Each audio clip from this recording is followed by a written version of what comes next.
Hello all, welcome to one more short video. So నేనైతే marriage attend అయ్యాను.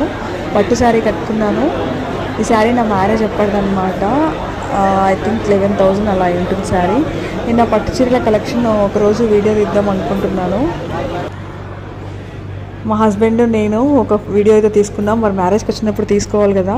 నేను ఎక్కువగా రెడీ అవ్వలేను, చాలు అంత అనిపించింది. ఇంతకుముందు వీడియోలో మరీ ఎక్కువ రెడీ అయిపోయి ఉన్నాను కదా. సో మనకు ఒక్కొక్కసారి ఒక్కొక్కలాగా అనిపిస్తుంది.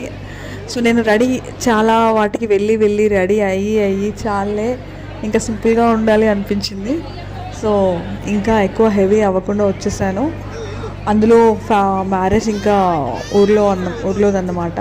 సో మా పాపకైతే ఇలా పట్యాలా వేసాము. చాలా బాగుంది డ్రెస్, నాకు బాగా నచ్చింది. మా పాప కూడా ఫుల్ జోష్గా ఉంది. నిన్న రిసెప్షన్ది వీడియో పెట్టాను కదా. సో ఇది మ్యారేజ్లోదన్నమాట.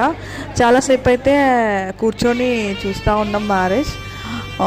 ఏంటంటే వీళ్ళు చాలా యాక్టివ్ అన్నమాట, పెళ్లి కూతురు వీళ్ళు.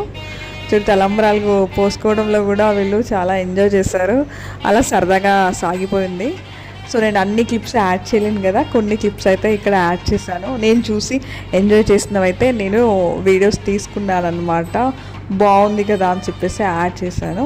సో ఈరోజు ఫుడ్ కూడా బాగుందండి. ముఖ్యంగా గోంగూర పచ్చడి పెట్టారు, నాకు బాగా నచ్చింది. అంటే నేను చాలా రోజుల తర్వాత తిన్నాను. మా అత్తయ్య కూడా బాగా చేస్తుంది గోంగూర పచ్చడి అయితే. నేను కూడా చేస్తాను. ఇంకోటి ఏంటంటే ఇక్కడ తలంబ్రాల సీన్ చూస్తే మా పెళ్ళిలో తలంబ్రాలు గుర్తొచ్చాయి. నేనైతే నా మ్యారేజ్ టైంలో చాలా టెన్షన్గా ఉన్నాను. బట్ తలంబ్రాల టైంలో మా వారు చాలా జోష్గా ఉన్నారనమాట.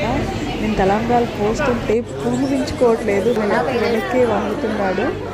అలా నేను కూడా సరదా మూడ్లోకి వచ్చేసాను. సో భోజనాలు అయ్యాక మళ్ళీ ఒకసారి చెప్పి వెళ్దామని పైకి వచ్చాము. సో ఆ లోపలే మా వారు ఇలా కూర్చొని అందరితో మాట్లాడుతున్నాడు. అంటే ఊరికి మేము ఎప్పుడో కదా వచ్చేది, సో దొరికిన టైంని యూటిలైజ్ చేసుకొని అలా సరదాగా మాట్లాడుతున్నాడు. ఒక పక్కన మా పాప చూడండి అందరికీ హాయిలు బాయిలు చెప్తూ చక్కగా బెలూన్స్తో ఆడుకుంటుంది. సో అదనమాట విషయం. Thank you, please subscribe.